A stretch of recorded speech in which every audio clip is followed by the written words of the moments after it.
É um grande privilégio para mim estar aqui nesta tarde com vocês. Antes de começarmos a falar qualquer coisa, eu gostaria de ir ao Senhor em oração. E eu vou pedir que você ore. Tem tanta coisa acontecendo aqui nesta tarde, tanta coisa que você não entende. Mas eu lhes direi de onde eu estou vindo.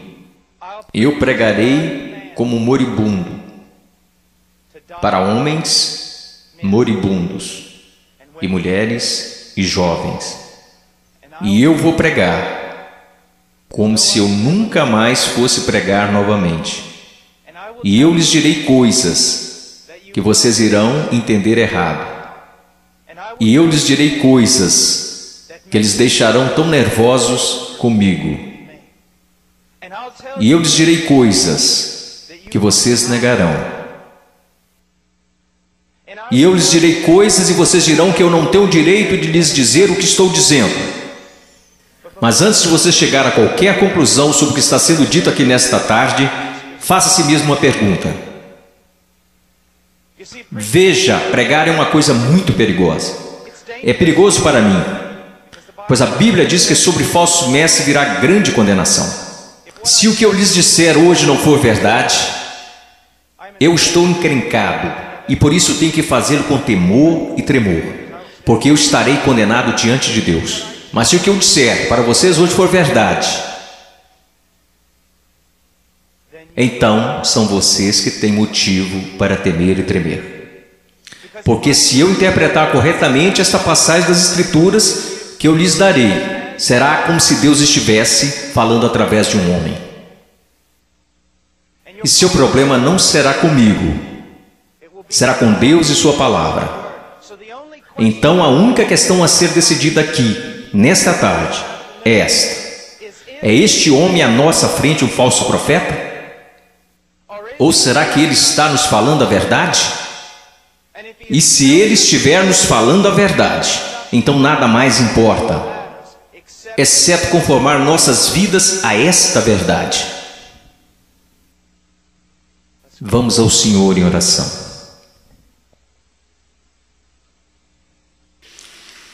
Pai,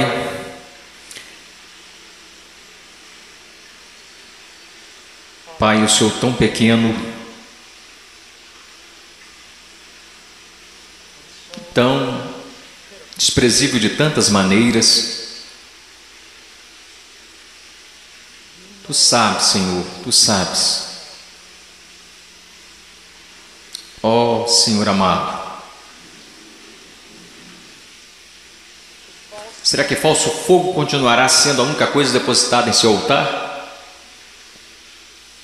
Ou poderia fogo descer do céu? No meio de tanto barulho e clamores e programações, poderia fogo descer do céu? Podem esses ossos secos voltar a viver? Tu sabes, Senhor. Em Tua soberania eu oro e imploro ante ao trono de Deus, que sejas gracioso para conosco. Que o Senhor abra corações e mentes. Senhor, não podemos contar com que eles os abram, eles nunca o farão. Abra seus corações e mentes e faça com que eles vejam a verdade bíblica. Sopre sobre eles, conceda arrependimento, conceda fé. Traga-os ao Teu reino, Senhor. Para a Sua glória, pelo Seu grande nome, realize estas coisas. Senhor, como o irmão falava, que seja, Senhor, de tal forma que nenhum homem obtenha crédito, que nenhum homem ponha a mão na arca do Senhor e se pôr que caia morto, Senhor. Ó Deus, faça-se presente entre nós, por favor, pois não temos outra esperança, não temos nenhuma outra esperança. Estas crianças não têm outra esperança, a não ser que o Senhor haja. Amém. Estarei ensinando em Mateus capítulo 7. Se vocês têm suas Bíblias, sigam-me.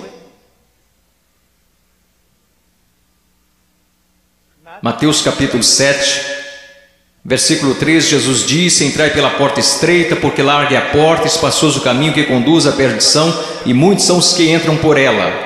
E porque estreita é a porta e apertado o caminho que leva à vida, e poucos há que a encontrem. Acautelai-vos, porém, dos falsos profetas que vêm até vós vestidos como ovelhas, mas interiormente são lobos devoradores. Por seus frutos conhecereis. Porventura colhem-se uvas dos pinheiros ou figos dos abrolhos? Assim toda árvore boa produz bons frutos, e toda árvore má produz frutos maus. Não pode a árvore boa dar maus frutos, nem a árvore má dar frutos bons. Toda árvore que não dá bom fruto corta-se e lança-se no fogo. Portanto, pelos seus frutos os conhecereis. Nem todo que me diz, Senhor, Senhor, entrará no reino dos céus, mas aquele que faz a vontade de meu Pai que está nos céus. Muitos me dirão naquele dia: Senhor, Senhor, não profetizamos nós em teu nome, e em teu nome não expulsamos demônios, e em teu nome não fizemos muitas maravilhas? E então lhes direi abertamente: nunca vos conheci. Apartai-vos de mim, vós que praticais a iniquidade. Todo aquele, pois, que escuta estas minhas palavras e as pratica, semelhá-lo-ei ao homem prudente, que edificou sua casa sobre a rocha, e desceu a chuva e correram rios, e assopraram ventos e combateram aquela casa, e não caiu, porque estava edificada sobre a rocha. E aquele que ouve estas minhas palavras e não as cumpre, compará-lo-ei a um homem sensato, que edificou a sua casa sobre a areia. Desceu a chuva, correram rios e assopraram ventos, e combateram aquela casa, e caiu, e foi grande a sua queda. Eu estou aqui hoje. Eu não estou preocupado no meu coração com a sua autoestima. Eu não estou preocupado no meu coração se você se sente bem consigo mesmo, se a vida está do jeito que você queria, ou se a sua conta bancária está no verde. Só tem uma coisa que me tirou o sono. Só tem uma coisa que me preocupou durante a manhã toda, e é isto: em 100 anos, a maioria das pessoas neste prédio possivelmente estarão no inferno. E muitos que até mesmo professam Jesus Cristo como Senhor passarão a eternidade no inferno. E você diz: pastor, como você pode dizer uma coisa como esta? Eu posso dizer uma coisa como esta, pois eu não realizo meu ministério na América. Eu prego a maior parte do tempo na América do Sul, África e leste europeu. E eu quero que você saiba que quando olham para o cristianismo americano, ele é mais baseado em uma cultura sem Deus do que na palavra de Deus.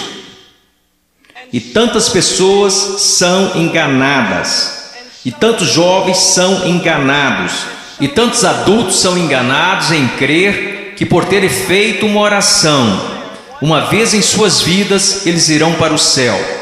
E então, quando eles olham ao redor e veem outros que confessam a Cristo, e veem essas pessoas tão mundanas quanto o mundo, e comparam-se uns com os outros, nada perturba seus corações.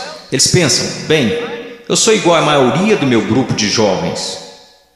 Eu vejo coisas que não deveria ver na TV e rio das coisas que Deus odeia. Eu uso roupas sensuais. Eu falo como o mundo, eu ando como o mundo, eu amo a música do mundo. Eu amo tanto essas coisas do mundo, mas graças a Deus eu sou um cristão. Porque eu sou um cristão, eu não pareço diferente da maioria das pessoas da minha igreja. Porque eu sou cristão? Porque houve uma vez na minha vida que eu fiz uma oração e pedi para Jesus entrar no meu coração. Eu quero que você saiba que a maior heresia na igreja evangélica protestante americana é que se você orar e pedir para Jesus Cristo entrar no seu coração, Ele definitivamente entrará. Vocês não encontrarão isso em nenhum lugar das Escrituras. Vocês não encontrarão isso na história batista até 50 anos atrás. O que vocês precisam saber é que a salvação é pela fé, e fé somente em Jesus Cristo. E a fé somente em Jesus Cristo é precedida e seguida por arrependimento, um abandono do pecado, um ódio pelas coisas que Deus odeia, e um amor pelas coisas que Deus ama, um crescimento em santidade e um desejo, não de ser como a Britney Spears, não de ser como o mundo, e não de ser como a maioria dos cristãos americanos, mas de ser como Jesus Cristo.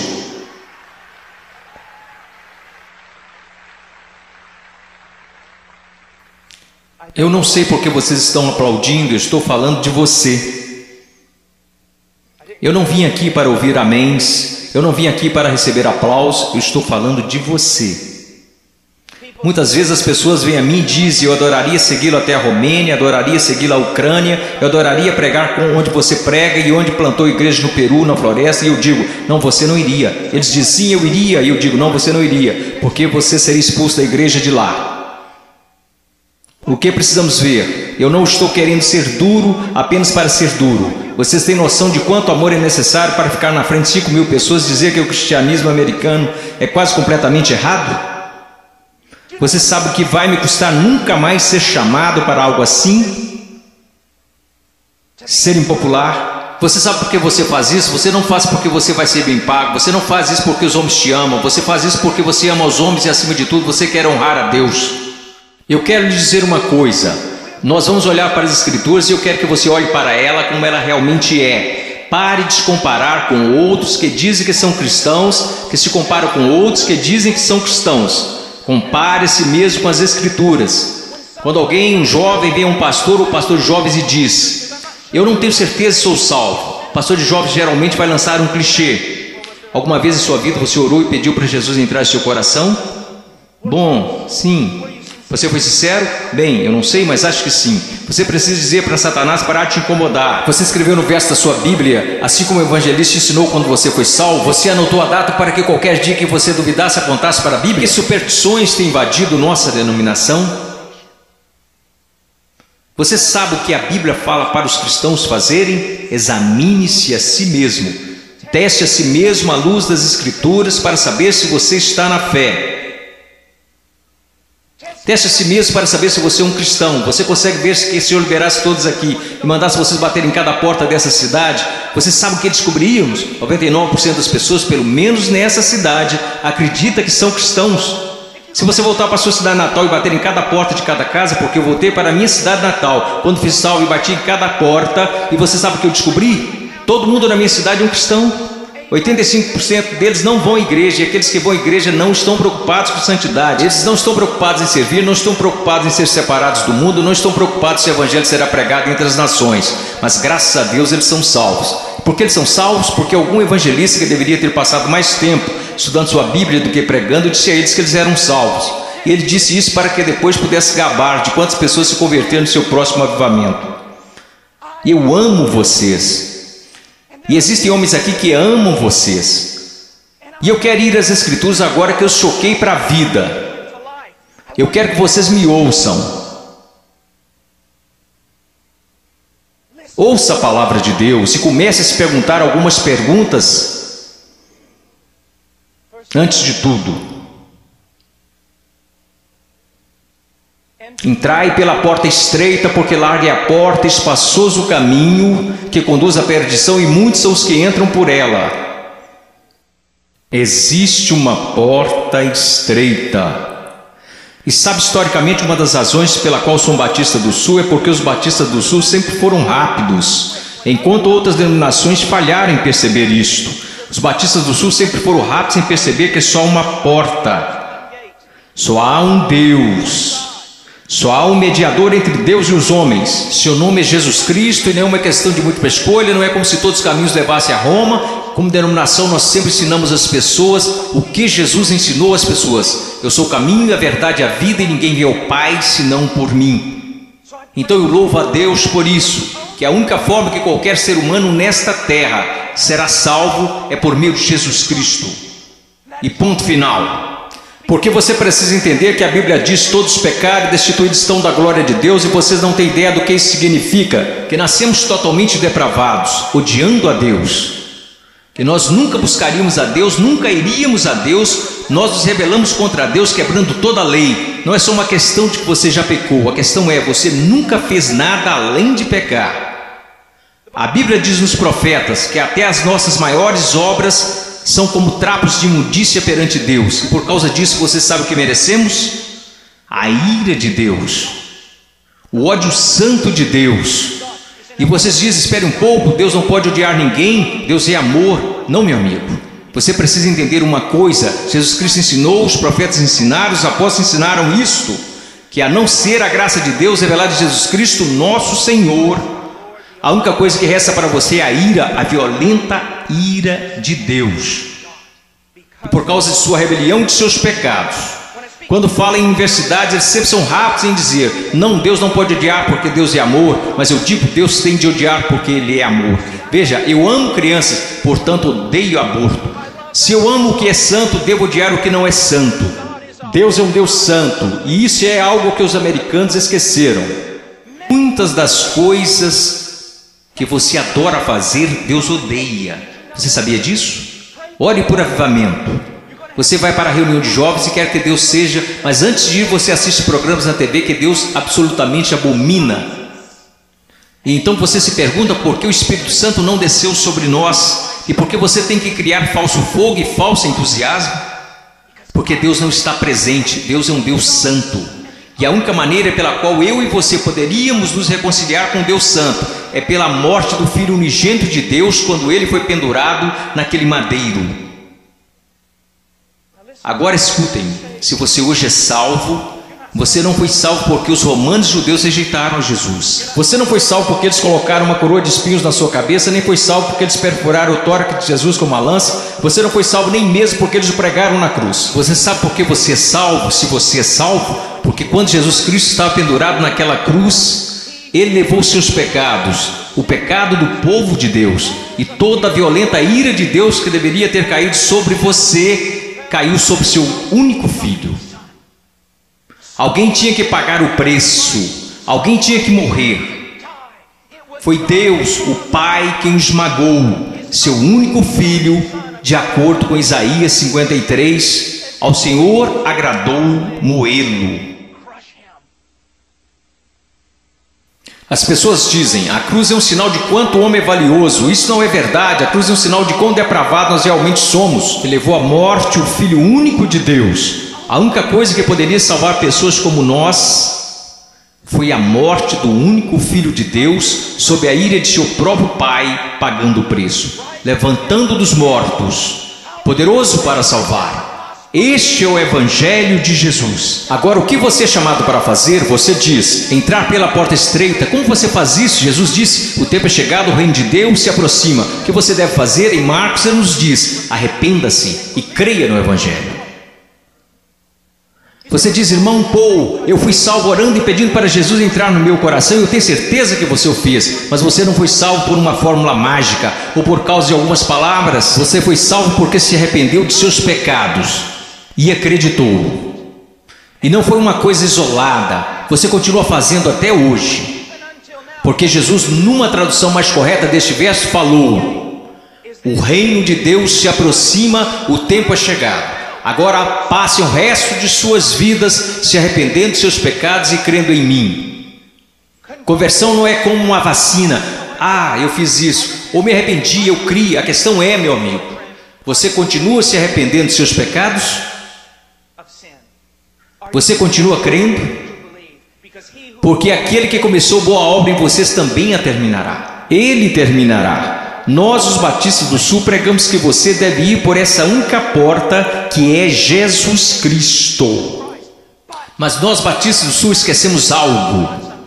E eu quero que pastores de jovens e outros líderes escutem-me, pois nós esquecemos um ensinamento muito importante do Evangelho. Diz que não só a porta é estreita, mas o caminho também é estreito.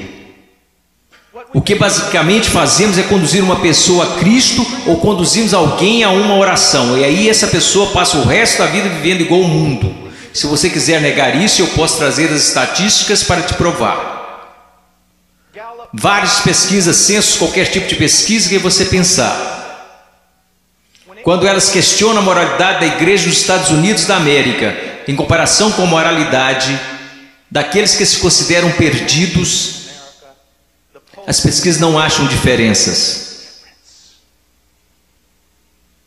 Veja, esses são apenas dados, não tem nada a ver com interpretação religiosa, são estatísticas. Livros e mais livros têm sido escritos incessantemente por teólogos, filósofos, sociólogos e afins. O que está acontecendo na igreja? Descobrimos que o aborto na igreja é tão prevalente quanto no mundo, O divórcio é tão prevalente, a imoralidade. Você sabe, assim como eu, que há jovens aqui neste momento que estão praticando imoralidade, ainda assim adorando a Deus como se nada estivesse acontecendo. Você sabe que há jovens aqui que estão usando drogas e indo para a reunião de jovens da igreja. Você sabe, vendo e fazendo coisas que não são apropriadas para cristãos, e ainda assim eles vão para a reunião de jovens, convencidos que estão satisfeitos, convencidos que estão salvos, e ninguém está falando nada a não ser isto. Eles são cristãos carnais. Eles são cristãos de verdade, só são carnais. Esta é uma doutrina que começou no seminário batista, que não era um seminário dos batistas do sul, muitas décadas atrás. Essa doutrina não é bíblica e não é histórica. Meu caro amigo, ser cristão carnal não existe. Você diz, espere um pouco, irmão Paulo, 1 Coríntios capítulo 3, não sois porventura carnais? Paulo disse isso? Não, isso foi o que Paulo disse. Você precisa ler o livro todo para saber o que ele queria dizer. Um dos nossos problemas, juventude, escutem-me, a maior parte do nosso cristianismo é baseada em clichês que lemos nas camisetas cristãs. A maior parte do nosso cristianismo vem de músicos e não da Bíblia. A maior parte das coisas que a gente acredita ser verdade é ditado pela nossa cultura e não pela Bíblia. A Bíblia não ensina que uma pessoa pode ser um cristão genuíno e viver em constante carnalidade, perversidade, pecaminosidade todos os dias de sua vida. Mas a Bíblia ensina que o cristão genuíno recebeu uma nova natureza. O cristão verdadeiro tem um pai que o ama, que o disciplina, cuida dele e que se importa com ele. Meu coração está quebrantado porque você sabe tanto quanto eu, jovens, não sejamos hipócritas, não vamos esconder a verdade.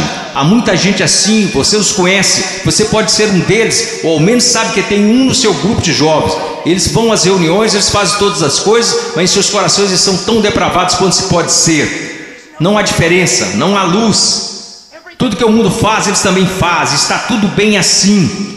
Meu amigo, isso não é cristianismo. Não estão correndo perigo de perder o galardão, eles estão correndo perigo de ir para o inferno. Eles não conhecem a Deus. O que nós ensinamos? Quando foi a última vez que você ouviu alguém falar que não existe apenas uma porta estreita, mas também um caminho estreito? Jesus indica que um dos principais sinais para saber se você é um cristão de verdade é se você anda no caminho estreito. Você sabe qual é o sinal para saber se você é um cristão na América? Você fez uma oração uma vez? Não é incrível? O que você se pergunta quando duvida da sua salvação? Se você fez uma oração de salvação uma vez, o que as Escrituras ensinam? Examinai-vos e provai a vós mesmos para saber se realmente estáis na fé, porque um cristão será diferente. Estou dizendo que um cristão é sem pecado? Não, porque aprendemos em 1 João que os cristãos pecam. Se dissermos que não conhecemos o pecado, então não conhecemos a Deus, não andamos na luz. Então qual é a diferença? Onde eu quero chegar? Eu estou chegando até aqui.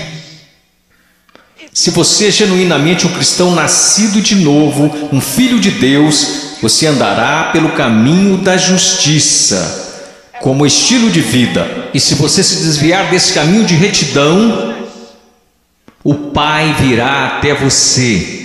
Ele irá discipliná-lo, ele o colocará de volta naquele caminho. Se você professa que entrou pela porta estreita, mas continua andando pelo caminho largo, assim como todos da sua escola, assim como todos que são carnais e depravados, a Bíblia quer que você saiba que você deveria ficar terrivelmente amedrontado, porque você não conhece a Deus. Eu temo homens que passam a maior parte de suas vidas dizendo às outras pessoas que elas são salvas. Eu tenho medo de você se você já fez isso. Você não diz às pessoas que elas são salvas, você as diz como serem salvas. Deus as diz se elas são salvas. O que nós esquecemos de acreditar é que a salvação é uma obra sobrenatural de Deus. E aqueles que estão sendo genuinamente convertidos e regenerados pelo poder do Espírito Santo serão novas criaturas. A Bíblia diz, pelo que se alguém está em Cristo, nova criatura é. Então nós encontramos aqui nas Escrituras que há uma porta estreita e um caminho estreito.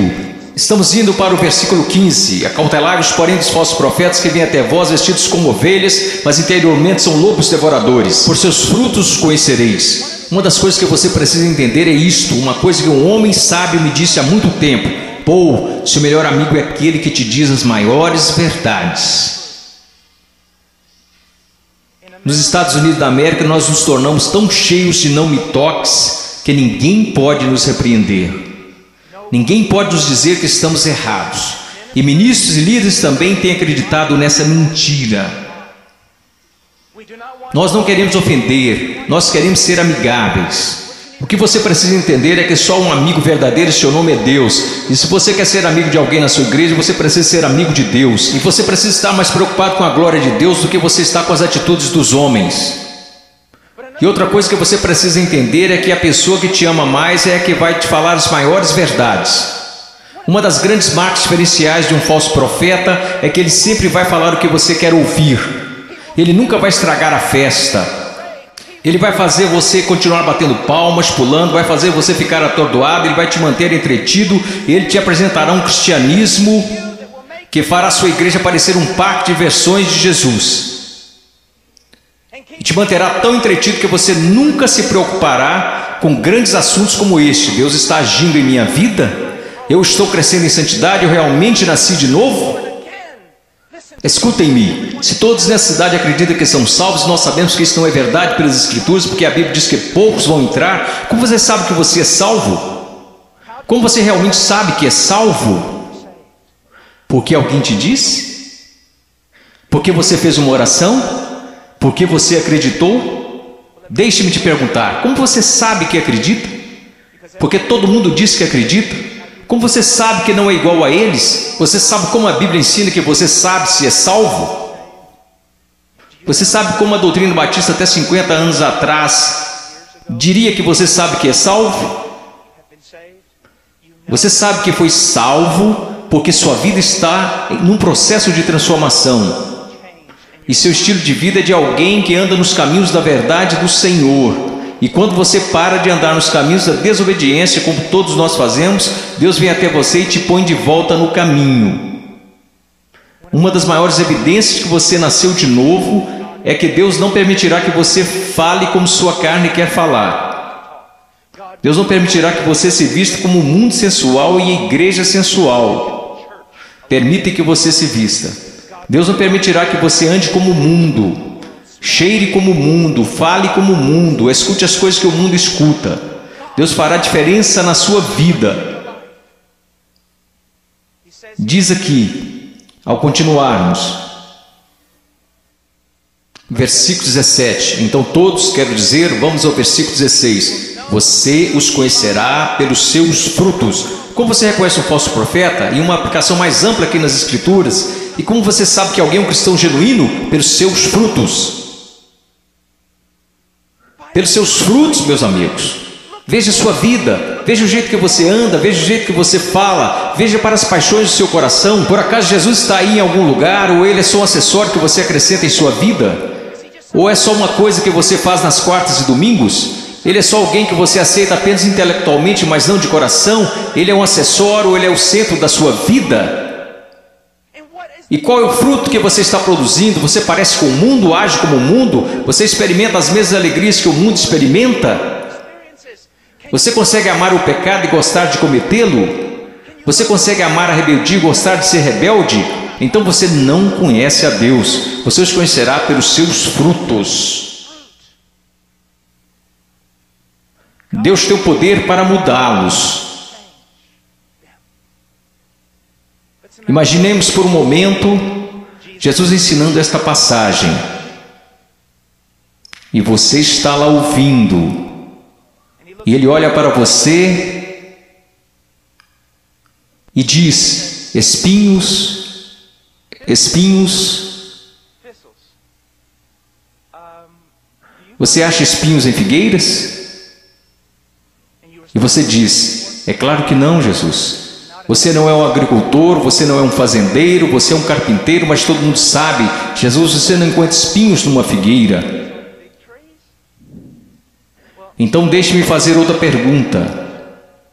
Você encontra figos bons, frutos em espinheiros? É claro que não, Jesus, isso é loucura. Quer dizer, você nunca vai achar espinhos numa figueira e também nunca encontrará figos num espinheiro. Jesus, se me disserem que isso é possível, pode tomar nota. Ou essa pessoa é louca ou é mentirosa.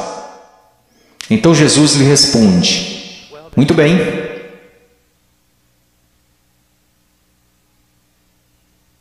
Aqueles que se dizem meus discípulos, mas dão maus frutos, não seria o mesmo que dizer que ou eles estão mentindo, ou que estão loucos em fazer tal afirmação? Deixe-me levar essa ideia mais à frente. Vamos imaginar que eu apareça atrasado e entro correndo aqui na plataforma e todos os outros líderes estão zangados comigo e dizem: irmão Paul, você não considerou que lhe foi dada a oportunidade de falar aqui e você aparece atrasado? E eu digo: irmãos, vocês têm de me perdoar, porque eu estava a caminho na rodovia e meu pneu furou. E eu estava trocando o pneu e enquanto isso a porca da roda saiu. E eu não estava prestando atenção, então eu corri para pegar a porca da roda. Assim que eu a peguei no meio da rodovia, eu levantei, tinha um caminhão de carga de 30 toneladas vindo a uns 200 km por hora, uns 10 metros à minha frente. E aí ele me atropelou e é por isso que eu estou atrasado. Só existiriam duas explicações lógicas. Eu sei, ninguém mais estuda lógica. Mas só existiriam duas conclusões lógicas. Eu sou um mentiroso. Eu sou um maluco. Você diria: irmão Paul, é absolutamente absurdo, é impossível ter um encontro com algo tão grande como um caminhão de carga e não mudar de estado. E minha questão para você é a seguinte: o que é maior, um caminhão de carga ou Deus? Como é que tantas pessoas hoje professam ter tido um encontro com Jesus Cristo e ainda assim não são permanentemente transformados? Deixe-me dar-lhes algumas coisas para pensar. Você sabe que eu estou lhes dizendo a verdade. Quantas vezes você vai e rededica sua vida de novo, e de novo, e de novo? Quantas vezes os grupos de jovens veem a coisas como esta e ficam empolgadíssimos, e voltam para a igreja e dura cerca de uma semana e meia. E mesmo assim dizem: ó, foi um grande mover de Deus. Não foi não. Se não durou é porque não foi um mover de Deus, foi emoção. Foram tantas coisas, mas não foi um grande mover de Deus. Deus trabalhou em sua vida. Deus está trabalhando em sua vida. Você os conhecerá pelos seus frutos. Você os conhecerá pelos seus frutos. Prosseguindo. Versículo 19. Toda árvore que não dá bom fruto, corta-se e lança-se no fogo. Portanto, pelos seus frutos conhecereis. Escute isso, você precisa entender algo acerca da literatura hebraica. Quando queremos enfatizar algo, sabe o que fazemos? Aumentamos o tom de nossa voz. Se estamos escrevendo, colocamos em negrito ou em maiúsculo. Mas para o judeu era diferente. Quando ele quer enfatizar algo, ele repete e repete. Por isso que encontramos o paralelismo hebraico no livro de Provérbios: o ímpio viverá na terra, o ímpio será destruído. Ele está dizendo a mesma coisa, só que de um jeito diferente, para dar mais ênfase. É isso que Jesus está fazendo o tempo todo aqui. Pelos seus frutos conhecereis, pelos seus frutos conhecereis. Vocês os conhecerão pelo caminho que eles andam, pelos seus frutos conhecereis, pelos seus frutos os conhecereis. Ele diz: toda árvore que não dá bom fruto, corta-se e lança-se no fogo.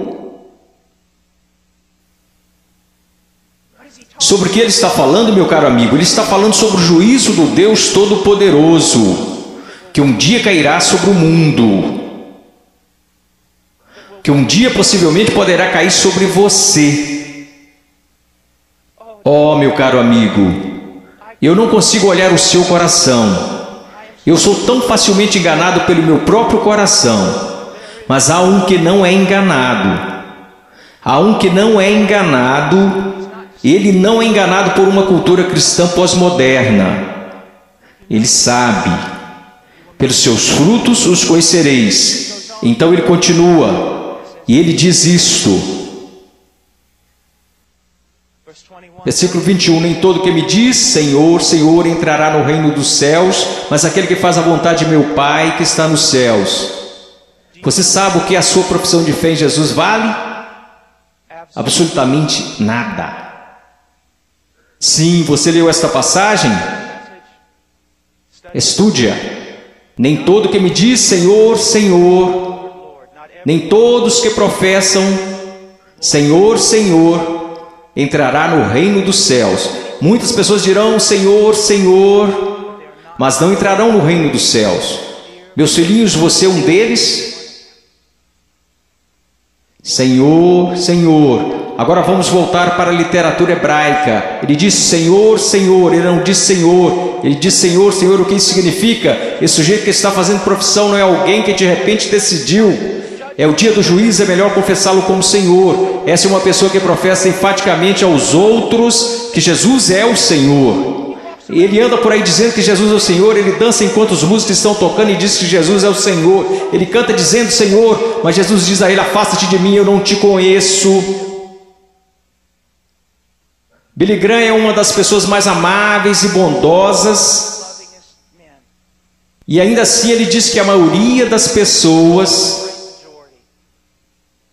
das igrejas confessionais estão perdidas. Ele diz que ficaria feliz se ao menos 5% das pessoas que fizeram uma profissão de fé em suas cruzadas evangelísticas fossem de fato salvas. Quando estou na Nigéria, eu estive lá no ano passado visitando a mãe cujo filho estava em nossa igreja e que foi assassinado por muçulmanos no norte da Nigéria. Se alguém confessa Jesus Cristo, você meio que já sabe que é verdadeiro. Por quê? Porque eles podem morrer por causa dessa confissão. Mas na América, considere os custos. Pense, examine a sua vida à luz das Escrituras. Você conhece o Senhor. Você conhece o Senhor? Porque nem todo que me diz Senhor, Senhor entrará no reino dos céus. Mas o que ele diz aqui, veja o que ele está dizendo. Nem todo que me diz Senhor, Senhor entrará no reino dos céus, mas aquele que faz a vontade de meu Pai que está nos céus. Qual é o sinal de que alguém se tornou um cristão genuíno? Eu gostaria que nós começássemos a ensinar isso novamente. O que aconteceu com a nossa teologia? O que aconteceu com a nossa doutrina? O que aconteceu com o nosso ensino? Foram jogados pela janela? Ninguém mais quer estudar doutrina, só quer escutar músicas cristãs e ler as frases das camisas cristãs. O que aconteceu com a verdade? A verdade diz isto. Aprova a maneira que você pode ter certeza que você é um cristão que nasceu de novo e que você tem como estilo de vida agir segundo a vontade do Pai. E você diz, você está falando de obras. Não, eu não estou, eu estou falando de evidências de fé. Funciona mais ou menos assim. Sua profissão não é prova alguma de que você nasceu de novo, porque todos neste país professam ter fé em Jesus Cristo. Uma pesquisa diz que 65% a 70% dos americanos são salvos, cristãos nascidos de novo. O país mais sem Deus na face da terra. Mata 4.000 bebês por dia, mas graças a Deus 70% de nós são nascidos de novo. Como você sabe que esta fé que você tem não é falsa? Um estilo de vida que está preocupado em fazer a vontade do Pai, que faz a vontade do Pai, e quando você desobedece a vontade do Pai, o Espírito Santo vem e te repreende pessoalmente através da palavra de Deus, ou através de um irmão ou uma irmã em Cristo, e Deus te põe no caminho novamente.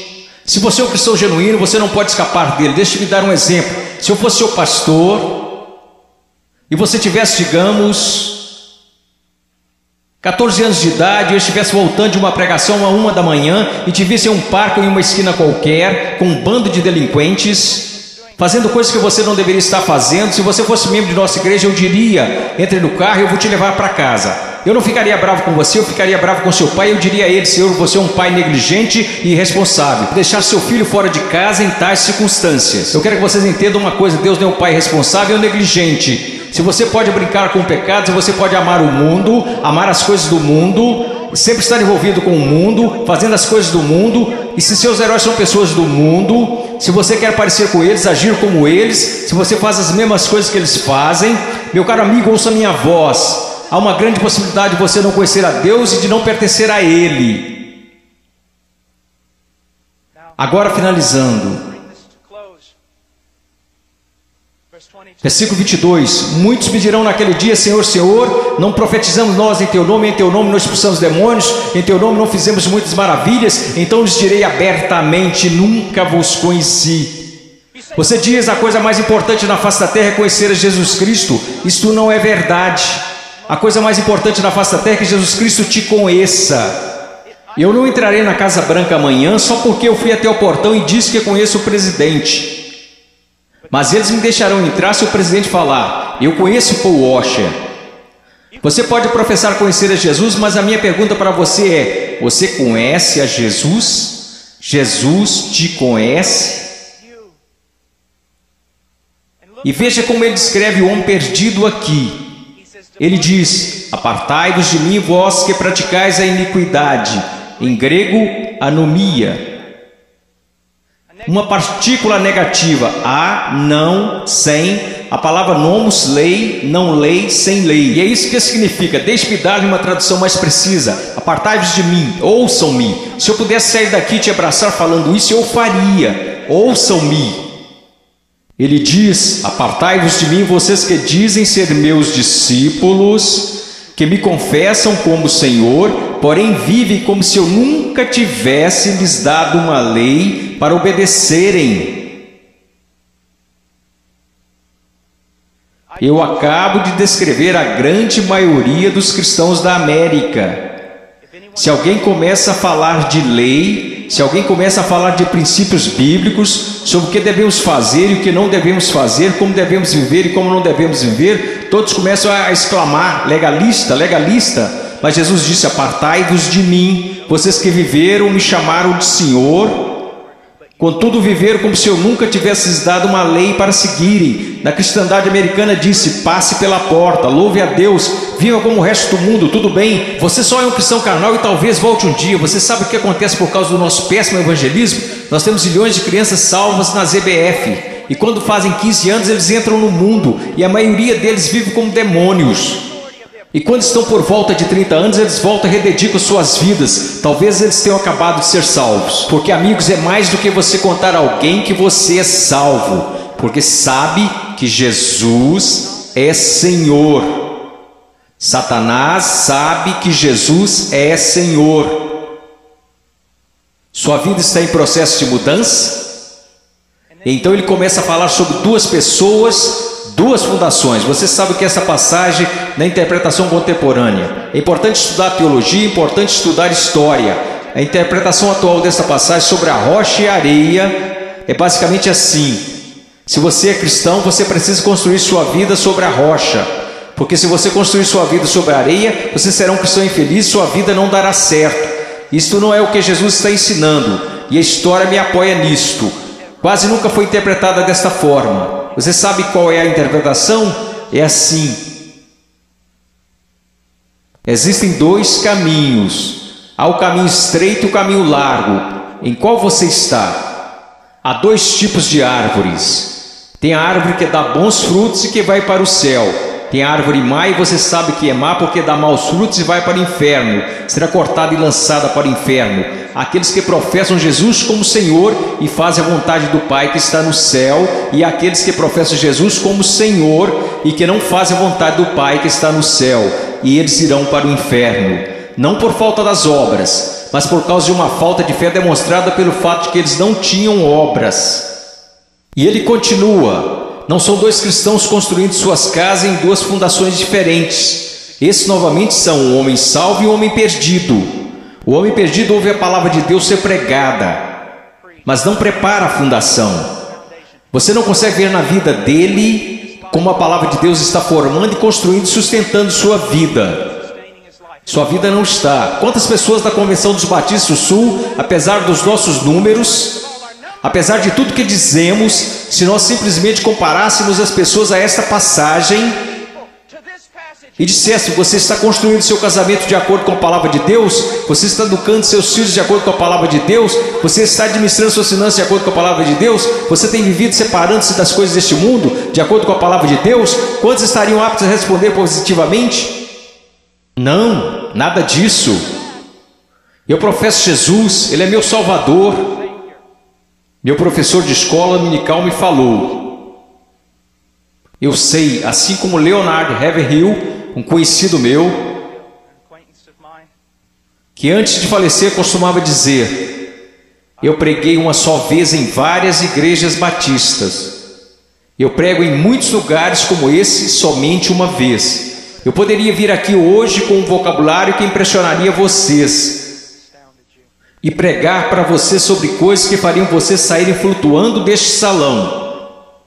Eu poderia contar-lhes histórias que fariam vocês rirem, histórias sobre cachorros e vovós que fariam vocês chorarem, mas eu usamos demais para fazer isso. Eu sei porque a palavra de Deus é verdade, que existem pessoas que acreditam ser salvas, mas não são. Não são. Eu sei que alguns de vocês que olham ao redor e pensam: bem, eu sou salvo, quer dizer, eu pareço com todo mundo do meu grupo de jovem. O que faz você pensar que o seu grupo é salvo? Bem, eu sou como meus pais, ou eu sou como os adultos da minha igreja, ou os diáconos ou pastores, de que isso importa? Você não será julgado por eles no dia da vinda de Cristo. Minha pergunta para você, querido, minha pergunta para você, meu filhinho, quero dizer, vocês poderiam ser meus filhos. E eu oro para que um dia, quando meu filho crescer, que haja um pregador que fique diante dele e diga: basta, vamos nos focar. O que a palavra de Deus diz?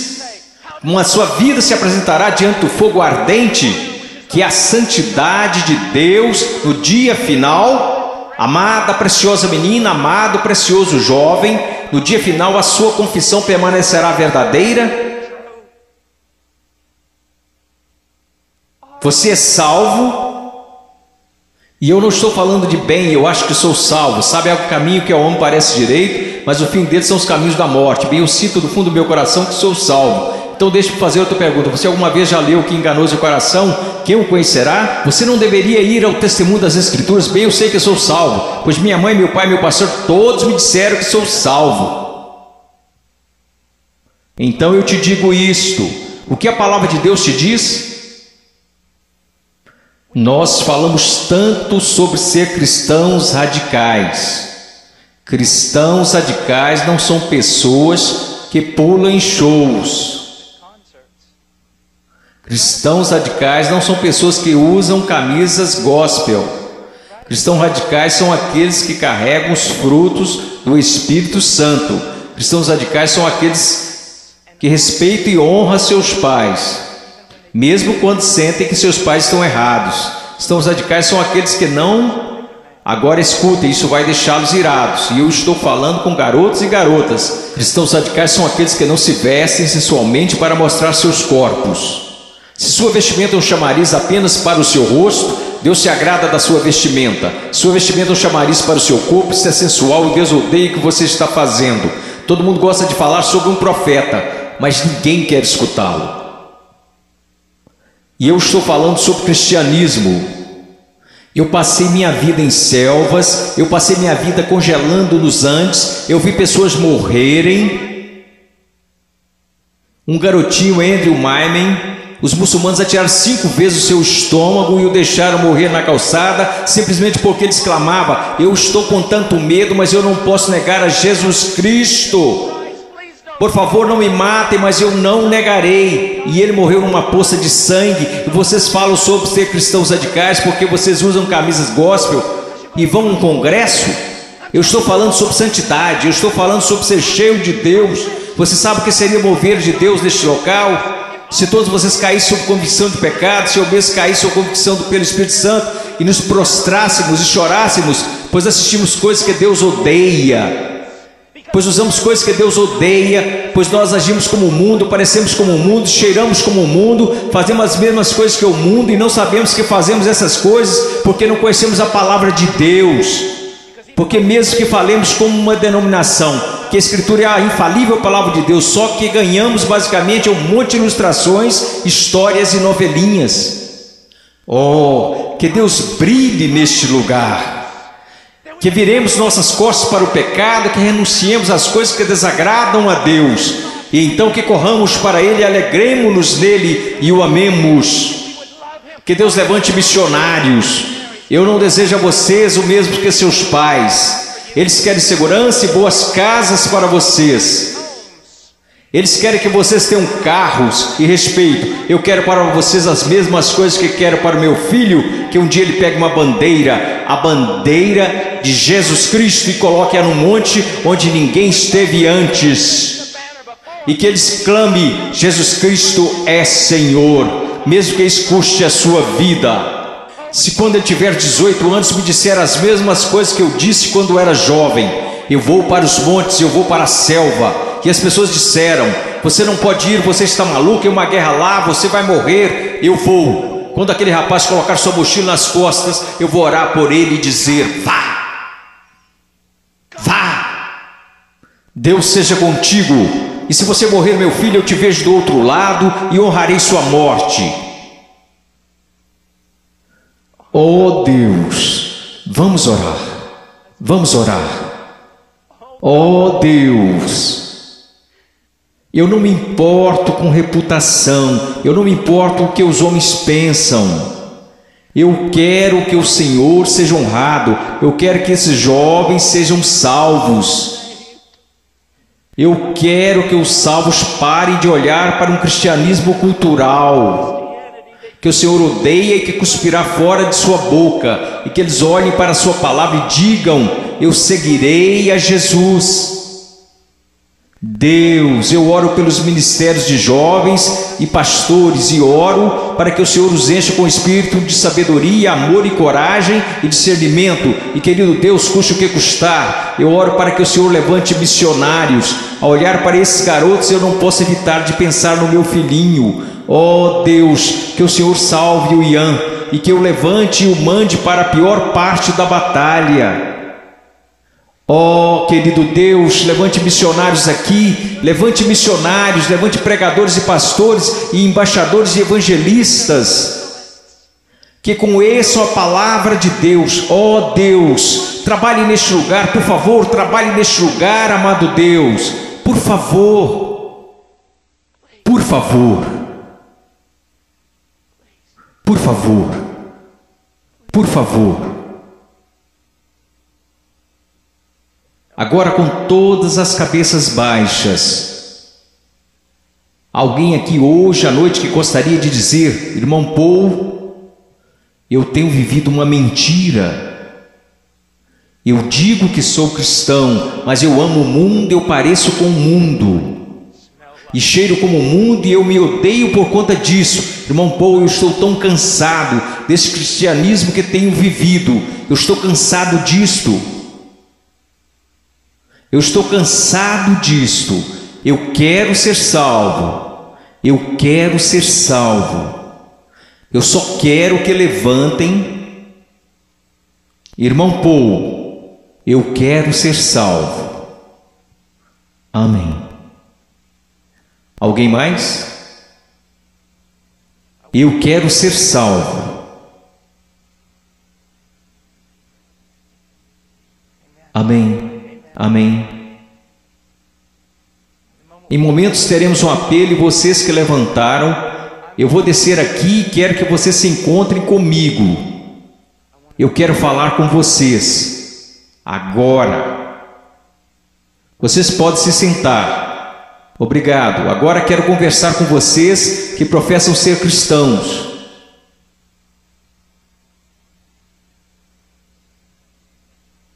Sua vida honra a Jesus Cristo? Você está olhando em sua palavra para descobrir como deve viver? Eu oro de todo o coração. A única coisa que irá salvar a igreja na América, só há duas possibilidades. Uma é uma reforma total em nossas pregações e nosso estudo da palavra de Deus, e a outra é uma perseguição feroz e horripilante. Essa é a única coisa que irá salvar a igreja na América. Eu oro para que vocês retornem à palavra. Eu oro, ouçam-me jovens, vocês precisam dizer: ok, como eu devo proceder perante meus pais? Vá à palavra, descubra, obedeça. Como devo me vestir? Vá à palavra, descubra, obedeça. Como devo falar? O que devo escutar? Ponha cada pensamento, palavra e ato em sujeição a Jesus Cristo.